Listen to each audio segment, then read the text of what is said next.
Okay, everyone.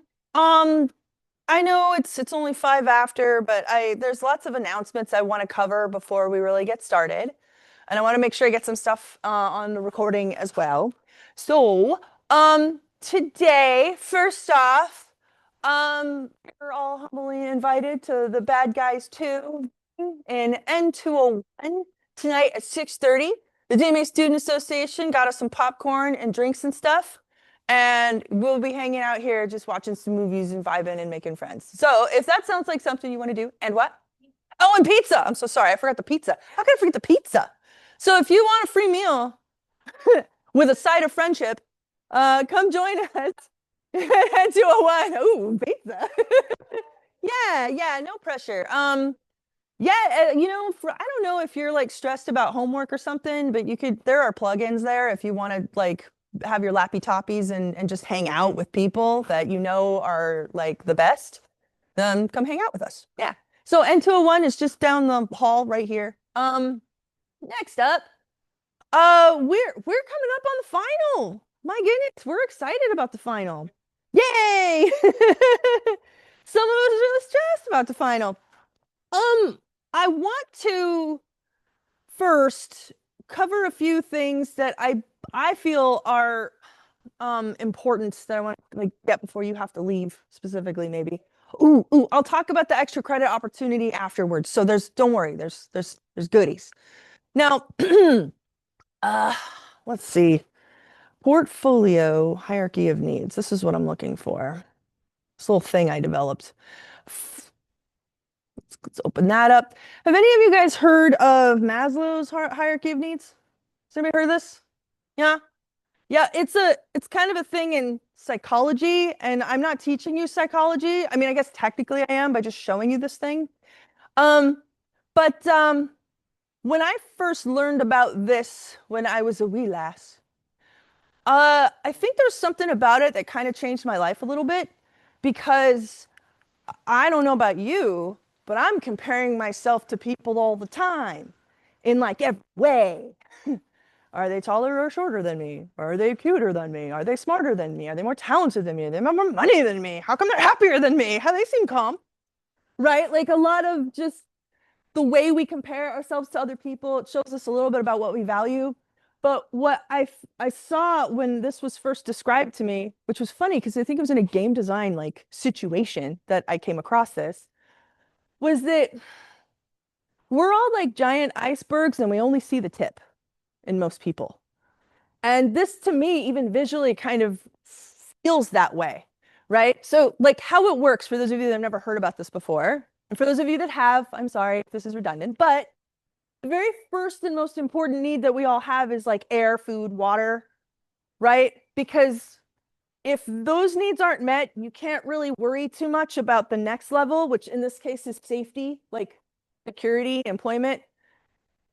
Let's imagine for a moment that, trigger warning, I'm going to talk about drowning. Let's imagine for a moment that you're underwater and you're running out of breath. Are you worried about rent? No. Right. That's kind of the point of the hierarchy, right?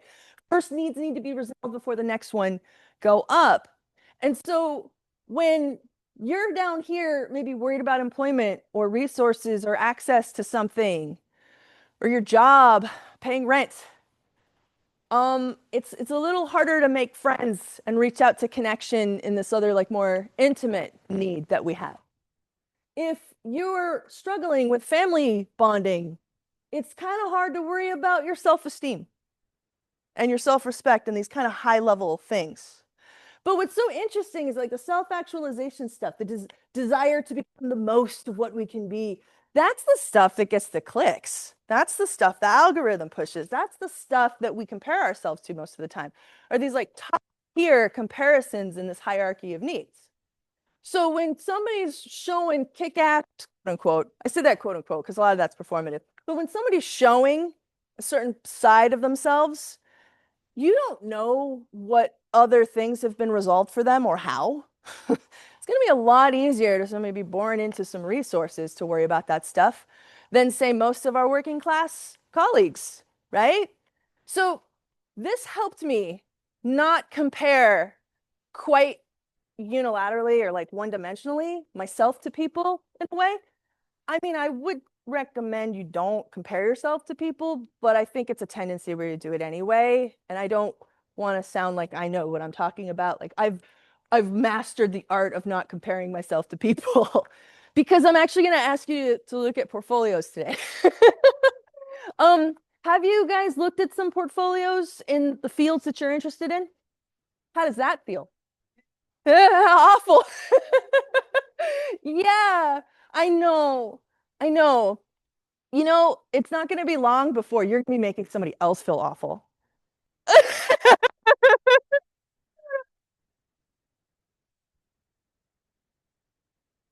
That's true. That's true. There's always going to be somebody better. That's true. But there's going to be things that you'll do really well, that you'll be really strong at, and somebody's look and admire you about. That will happen. It's going to happen slow and you won't notice it. But after a while, all of a sudden, it's starting to happen more and more. Okay. Well, I bring this up because how many of you are working on a portfolio right now? Yeah, I hope so. I hope that's most of you. No judgment though if it's not. I'm gonna open this up and get a little more detail here. I developed something that I call the portfolio hierarchy of needs. Have you heard somebody say the portfolio is a living document? Have you heard that? Yeah, it's some LinkedIn terminology if I've ever heard it. It's just a way of saying that it's always changing and evolving. But it's a living document. Can you please just like let me continue? Google, like calm down. It's just a doc. Okay. I developed something called the portfolio hierarchy of needs. And this is something I developed after reviewing a lot of portfolios, usually student portfolios, and trying to figure out a way to help you guys punch them up because I think that's what everybody wants to do with their stuff. And also to think about the user in a way of who's engaging with your portfolio. So to start, the very bottom, most important need, this is the air that the portfolio breathes. It has to work. And this is weird because you're like, well, doesn't that go without saying? Yes, just like we need air and we need food. But this actually kind of manifests in interesting ways that you might not realize. So, yes, it has to work, meaning the site that you're hosting it on needs to be paid up, needs to be accessible, needs to have permissions applied that we can access them. The amount of time students have sent me portfolios and it says it's restricted access and I got to be authorized to do. Guys, I can't even look at it. Then there's this other thing that happens. You guys will load like the most enormous PNGs of your images, and they will be also the thumbnails. And so, depending on an internet connection, might take a million years to load. And and I am hypothetically in this scenario somebody who doesn't care about you. Someone just went, I'm done with that, right? So also, does it work on mobile? How does it work on a phone versus a PC? So like there's all this technical stuff, and portfolio classes are usually pretty good about covering that, right? All right, next up. It answers the question, what do you do? This is, how many of you know exactly what you want to do? Obviously. Oh, good for you. I did not know when I was your age. That's awesome. I'm so happy for you. Seriously. But most of us don't maybe know exactly, or we're pulled in various ways. Like some of you are into photography and also illustrate, but you also want to animate, but 3D was cool. So you find yourself not knowing what to do. Well, the thing is it has to answer the question, what do you do, not who you are. And because it's an ever-changing document, this can change from like maybe application wave, we'll call it, to application wave. Like maybe right now you're really trying to get that job as an XYZ. So you target your portfolio to answer that question that you do that. Does that mean that you don't care about photography? No. This shows up with 3D, for example, where 3D artists will have, well, here's some props I did, and here's some characters I did, and here's this lighting I did over here. It's too everywhere, all over the place. And you really need to show within like 2 seconds that you can do what I'm looking for. And if it's 3D, I need to look at that and be like, oh yeah, they do props. Great, let me look at their props. Oh yeah, they're an environment artist. Got it. Let's see what kind of environments they do. Oh, excellent. Characters. Got it. This is a character person. Now, I don't necessarily agree with the philosophy that you have to be only one of those things in 3D, but the more competitive that this gets, the more specialized they want you. Does not mean you can't do those things. I just think if you're going to apply for character work, take your environment and prop stuff out just until you get through that interview process. Just remove it. Don't distract them. Don't give them an idea to think, oh, they don't know what they want to do. I want somebody who lives, eats, breathes, and sleeps characters because that's kind of what they want. Or style choice or whatever that might mean. When I see this going sideways really fast is when I look at student portfolios and they have all of their homework on it.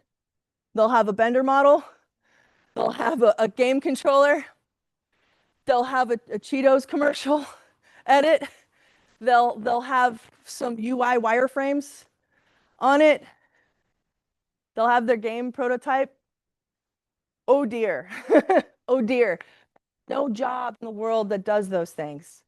And I understand too that sometimes folks don't know what they want, so they don't know where to go. It's okay, it's temporary. It's just answering a question what you want to do right now. All right. Next one. Organized and easy to navigate. This is the one that classes seem to care the most about. This is all the advice that you're going to find on LinkedIn and all the advice you're going to find. Like, make sure it's compartmentalized in a way and you're not too many clicks away and you're developing this website. Okay, I agree. I agree with this. I need to be able to find quickly your stuff. I don't really have time to cover all of the ways this goes sideways because bad design is so easy to talk about. But I can say though that in the last Game Developers Conference panel on Portfolio Killer or Killer Portfolio, the panel of AAA developers complaining about portfolios, they would basically say that like if don't take it off of ArtStation, like just have an ArtStation. I know the interface to ArtStation. I know how ArtStation works. I am not distracted by where things go and how things are organized. I can just go right to what I need to. I can do it with my eyes closed. I know it so well because that's what they're using. Now, another thing that's happened though is they're like, we don't have anything against personal websites, but so many times have they looked at the art like on ArtStation and be like, hey, this is pretty good. And then like, oh, they have a personal site. Then they go to the site and they see that you made different choices for your font and your color, and suddenly they're starting to second guess their original appreciation of your work. Don't give them a reason to say no to you. Don't give them a reason to doubt that. If you only want them to look at your 3D work because that's what you're here to do, then just use ArtStation. That will solve this. If you're not a 3D artist though, and you're seriously thinking about your portfolio, maybe consider having a template or a web developer solve the site for you. It's not like your job to make websites if you're trying to be a filmmaker. It's okay if somebody builds that for you or you use a template. Okay. Yeah, organized and easy to navigate. Kind of goes without saying. Now, the top. When you're looking at portfolios and you don't have this context, like you're just an appreciation of art and you're not really thinking about it more professionally, this is all you're really noticing. And this is all you're comparing yourself to. All you're comparing yourself to are their aesthetics, probably technical knowledge and storytelling. And you might not even realize that it's storytelling. Just be like, oh, that's so cool because it makes me feel something. And I don't really think about my feelings, so I just feel them, and that's cool. Great. But there's an empathy component to this. And I don't mean like your ability to empathy in story, though that's important, because I think that makes you a more powerful storyteller. But this is the part that's like, are you somebody I want to work with? This is are you gatekeeping anything from me? Now, empathy for the viewer here, this is a little bit of a shift because you're probably used to your professors giving you feedback. People who know what they're doing, hopefully. They know what they're doing because they're teaching you, and they're giving you feedback. So you're always kind of answering up in that way. But now think for a moment, who's hiring 3D modelers or your particular skill? People who don't know how to do your skill, that's why they're hiring you. So now you have a new context here. I need you to tell me a little bit about how you approach these problems. Many times I've seen beautiful work of portfolios where they just show like a beauty shot, like one or two on an asset or whatever, and nothing else. I call this piece something, and it's beautiful, and I got nothing else. I don't know why they made it, what prompted them, how they solved it. And as somebody who might be trusting you with my own story, I want to know how you plan to approach telling it, because I have to trust you. And if you don't really show me many reasons to trust you, it's a very insecure space I would be going to give you that opportunity to do it for me. So the empathy part here, tell me where you got the idea. Yes, it could be like I got a prompt from a class and I really wanted to focus on materials. So I chose an asset that was a little easier to model, but would really force me to think about color and illustration. It's a fun way I like to think about. So that's what I did, and this is how it turned out. Here's something I did terrible. I effed up here because it turns out that this very particular type of SoCal tag art is actually really hard, and I learned something. And so this is how I would do it better if I did it again. But I knew that I needed to go into that culture to really think about how people express art in this way when I made my skateboard. Hell yeah. So that means that if I have something similar, I can trust that your process will get you to somewhere that I can count on. So that's what empathy really means here. Can you be somebody that I would want to hire, and you peel back the curtain a little bit? Don't hide from me. Then aesthetics and storytelling, that's the stuff that we're like, oh yeah, look at this like Tokyo cyberpunk environment. That's so cool. Feels. Well, yeah, I'm trying to teach you that. You don't need to be quite up there in this class right now, but this is the goal. And I think sometimes people really feel that what you're looking for as somebody hiring is, do you know how to use After Effects? Do you know how to use Maya or Blender or Unreal? Are you know the software I need you to know? I mean, yeah, those are table stakes. That should kind of go without saying. But do you make me feel anything when I see your stuff? Like, here's a pillow. It's not gonna make you feel much. Now, I bet some of you are really proud of that pillow, as you should be, because you learned a lot of tech in that one assignment, right? But you know, ability to tell story, even in those little pieces, are really what I think get you noticed.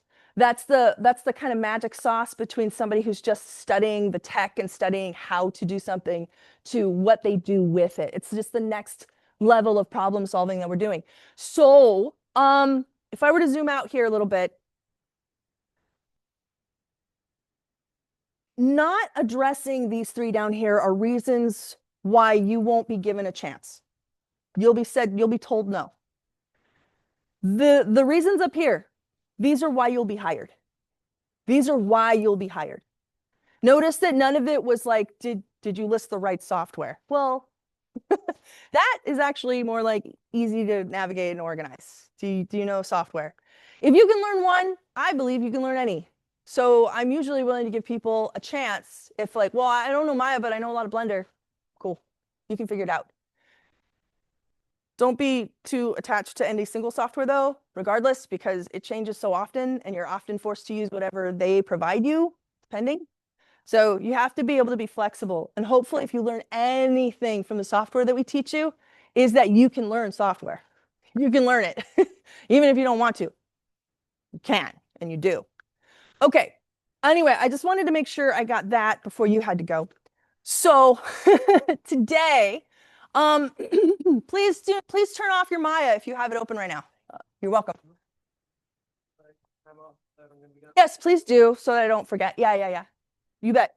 Okay, so please turn off your Maya. Don't worry, most of class today is going to be lab time where you'll be able to work on your stuff. I promise that I'm going to give you your back. But before the end of class today, we need to figure out what you're going to be modeling for your final. So if you haven't been thinking about it, this is the time to start, because we have about an hour and a half, it's almost 2 hours to do it. If you know what you want, I'm going to come around and kind of walk us through what a pipeline might look like for that, approval or not. And what I'm going to have y'all do also at first is go to ArtStation. ArtStation. Not ArtStation Renee, just ArtStation. Yes. I want you to go through some of these portfolios, having talked about what we just talked about. See if you begin to appreciate the storytelling a little bit more and some of the empathy components around how these pieces are talked about. So while it's super fun and cool to be like, oh, that's freaking cool, dude, I love that. I want you to have your feels, but look at how they speak about it. Look at how they share their tech. Look at how they pose and how very few of them have plain white or black backgrounds. How a lot of them have a kind of staging of at least color when they stage their work, right? At least color and light. Now, also, after you've goofed around on some portfolios here, you can start searching for types of art, and I'd like for you to look up concept art props or just props. Try your best to keep the medium to 2D digital so that we can look at illustrations of concept art. Most of the time, that's what you're working off for 2D images, not 3D. You're not finding a 3D asset that somebody's already made and then making fan art about that. The pipeline looks closer like you have a concept artist on team and on staff, and they solve a lot of the design and color choices for you. And it's your job as the artist to emulate either their style or their illustration and concept faithfully. So for a choice that you can find here, if you see something you're like, oh, this is really cool, I really like this, as long as it's a 2D illustration, that's fine. Other things that you can model that don't have to be through ArtStation, they don't have to be concept art, can be types of furniture, like real products that exist that have turnarounds and specs. Very helpful stuff. In fact, in the interior design space and ArcViz, we often have to make 3D models of that chair that the client wants so that they can see it in space.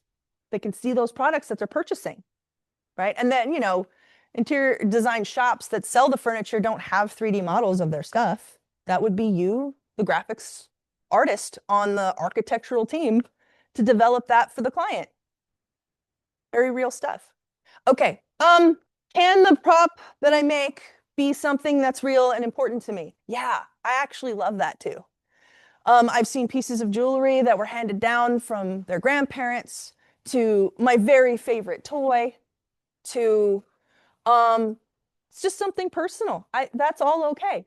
I would like to see it so that I could determine how much difficulty you might have with it.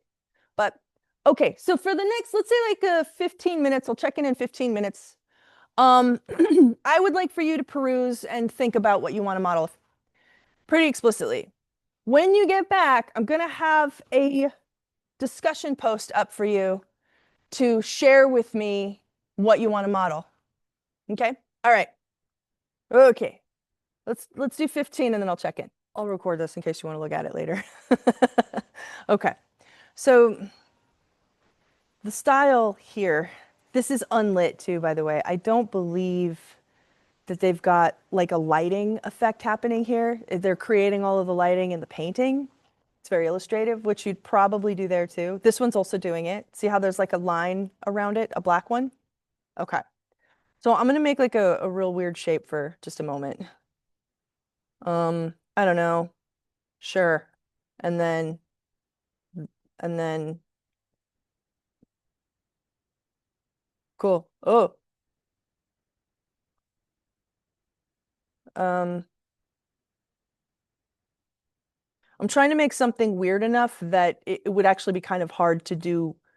Well, not quote unquote hard, but like more complicated than a cube so that you could see how you would actually do it. All right. So this is my beautiful art I made. Unwrap.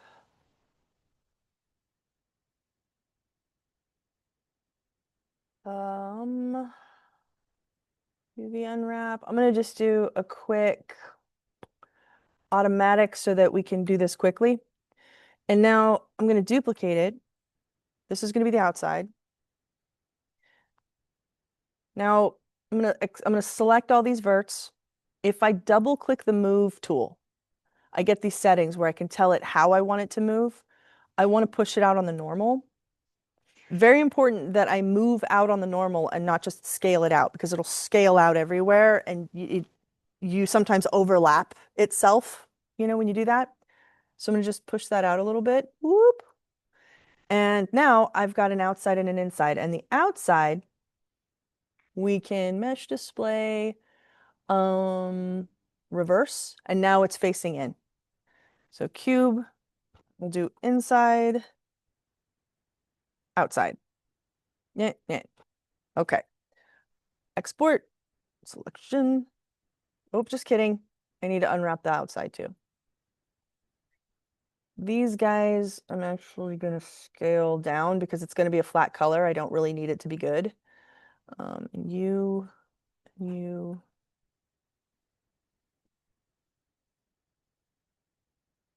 Okay, good enough. Export, selection, style.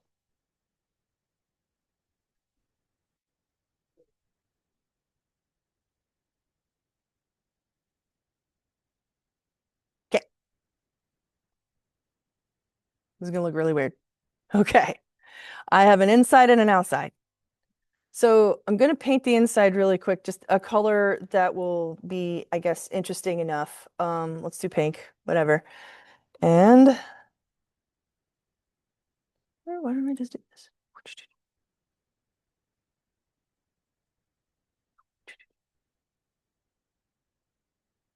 And then let's do a different color.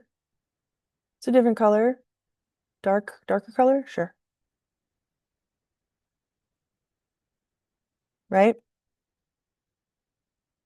And look at that. You've got like that kind of effect happening. So you could, in theory, kind of turn off lighting and just do like base color work, and you get that really cartoonish style stuff. The render setting in Sketchfab is really easy. You just turn off the light on it and then only render unlit like that, and you get a more illustrative vibe. And so that means that you have to paint in any shadow shading you would do. That's what gives you this like very, very bright and vibrant effect on here. That's what's happening here. So it could be kind of cool and interesting. It's not that hard. You just make a duplicate. You could make it an additional material if you wanted to, or just like take that outside and shrink it really small so it's just a flat color. Um, you could get interesting with it if you want to play with gradients, but like I'm getting carried away. But that's how you would get that effect. And I would support you through that if you wanted to try to do it. Okay. All right. Yes. Okay, everyone. We're going to take a little bit of a break as I cover some more information for you, and then I'm going to give you back your time. But by the end of my 5 to 10 minute little short rant I have for you here, you'll know what I'll need from you today. And so you can then use the time that you would like to, as you like. So firstly, woo, the game controller showcase and feedback. I am going to make it due before we get back to class on the 24th. Okay? So the 24th at 10 p.m. That's the showcase. For your showcase, what I'd like to see is your game controller in Sketchfab and the Sketchfab embedded into the discussion post. It's pretty straightforward. I will show you how you can do that. I've got a Sketchfab of a hand study I did a little while ago, so we could just look at that. When you have an asset, you know what? Cheeseburger. I'm gonna show you cheeseburger. What you do, once it's up in Sketchfab, come on down here to where it says embed, click embed. I like to do a fixed size. You can actually tell it what resolution, 640 by 480 is okay. If you want it a little larger, you can make it larger. But you can copy this embed code, and then in here, you can hit reply. Don't just paste it here. Do not send me the link of your Sketchfab. Click this little cloud icon with the brackets. That means embed. paste it in there, and embed it will do. Click reply, and then you've got an interactive 3D render of your stuff in here. So hopefully by the time I see you in class, we're gonna have a whole slew of people's stuff that you can look at. And of course, choose, because I am a teacher and gonna make you do teachery things. Give feedback to at least 2 other students' work, but you'll be able to like really get in there, look around. You can talk about anything, really. Texture choices, color choices, topology. Remember, I like it is not acceptable. I don't like it, not acceptable. I really like this. This is cool. I especially appreciate how you did X, Y, and Z. I feel that those things are strong because that is okay. I'd like to hear constructive feedback. So just opinions without any kind of follow through or context is not going to be accepted as an answer. So make sure that you give a little bit more than just that. And you have like all weekend to do that too, guys. If you need an extension and you really don't think you'll get this done by the time I see you next on Tuesday, why don't you send me a message right now that you need an extension? I got like 15 of you guys sending me messages last time. I appreciate it. I'm happy to do the work. Okay. Then finally, a little bit more about our final. Now, I'm going to cover more of how to complete it as we go, but I don't want to overwhelm you right now. You've got a lot swimming in your mind, and right now, all you should really be worrying about is what you're going to model. And if you're stressed out, that can kind of be counterproductive. So the first thing that I'm going to do with our final content right now is post the check-in of what we're going to do. Now, this is going to take the place of our in-class exercises moving forward. What you're going to do today is you're going to share with me the asset that you've decided to do. I need this by the end of day today, and we've got like 20 minutes left on that. That's today. Share with me your references. You should share more than one. You should. 1 or 2 is okay. Honestly, though, when I'm doing this kind of work, I'm trying to find like mood boards, 30, 50. I'm not going to require that of you right now. I want you to show me what you're going to do. Then by the time you see me next, honestly, if I do this right by the end of today, I am going to tell you what your poly count budget is going to be for that upon approval. And I will say, yes, we're going to do this, and then I'll give you a poly count limit.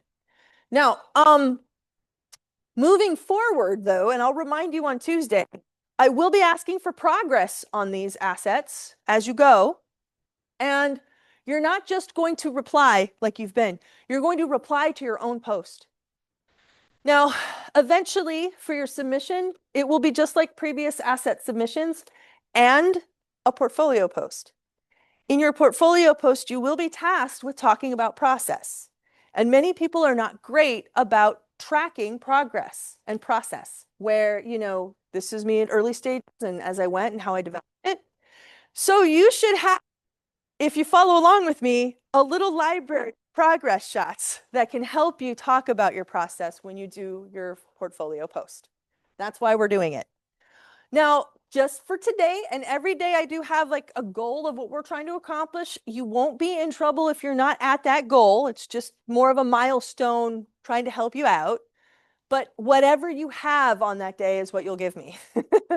And this will add up to 40 points total. I believe it is 10 points a post. So don't miss a post. Okay. Then I will cover in more detail a little bit more about what that portfolio post will look like, but that's future you problem. Honestly, your asset should be almost done by the time you even start thinking about that. And so I don't really want to overwhelm you too much about it, okay? Anybody have any questions right now? Yes. I am going to not require a sketch fab on your portfolio, but I will be giving extra credit for a sketch fab on your portfolio. Now, about extra credit. Some of you are not happy with your grade here, and that's okay, because I'm pretty good about letting you redo work and turn in late stuff. But let's say that some things you're abandoning, or you're just still not really happy with your grade. I have opportunities for you for extra credit right here. Two things. One, first extra credit is do an evaluation of me. Okay. You don't have to do this. I'm not going to require it of you. I'm not even really required for my job anymore because I was going through tenure and I needed like at least 80% of you to do it. But I really enjoyed, asterisks, mostly enjoyed your feedback because a lot of the feedback that you give me is why I have the policies I have. And I do like to hear from you about what's working and what's not. Yes, you can hurt my feelings, and yes, I would cry about it, but I would not punish you for it. And there's no way for me to know really who says what on what you say here. It's completely anonymous. And I also don't see what anybody says until after final grades are submitted. So if I were the worst person in the world and tried to retaliate, it's not possible. I also want to encourage you to do the evals of any instructors you have, especially if they're problematic, especially if you have trouble with instructors. First one, if that's usually they don't know what they're doing is problematic and the feedback is important and they get a chance to pivot and fix it. But then there's this other component, which you guys might really like, that's a little extra petty. Their bosses see it. And we are held accountable to it. So especially if like 30% of the class is saying that you have a problem, that's a big flag that we actually can work with. So I highly recommend that you evaluate your instructors. And if a teacher is like not showing the evaluation link, that's a little yellow flag to me. That doesn't mean it's a problem, but to me, I think the best teachers, and I'm trying to be the best teacher, the best teachers really want to hear from you. So I would love it if you did that. You can be candid. You could utterly destroy me in that. You'll still get extra credit. And I are. Sometimes though, I kind of figure it out. Because like I know some of you well enough how you write and how you talk that I'm like, oh, that was totally so and so. But it's speculation and I don't actually ever really get to know. So for what it's worth. Yeah, extra credit.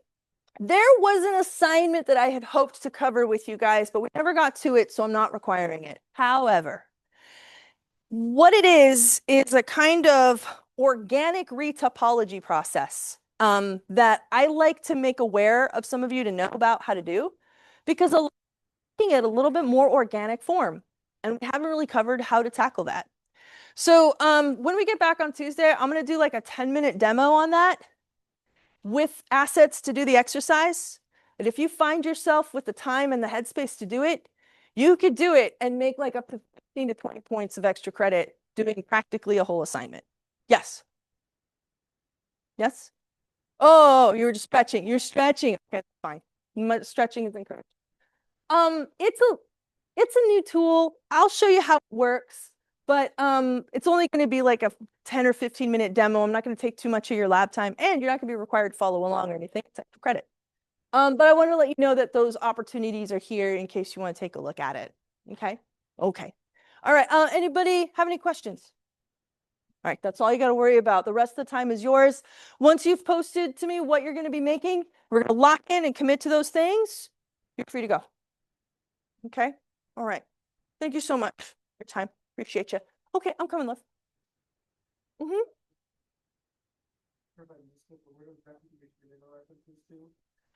Right here, where it says, it should say week 9 through 11, not weeks 8 through 11. Right here. Yes, hit reply. I do have, I guess I just didn't update that. I do have a kind of goal for each day. And on Tuesday, when I have you do it again, I'll remind you to reply to your own answer so that you can have just the feed of your stuff. Cool. Cool. Stop.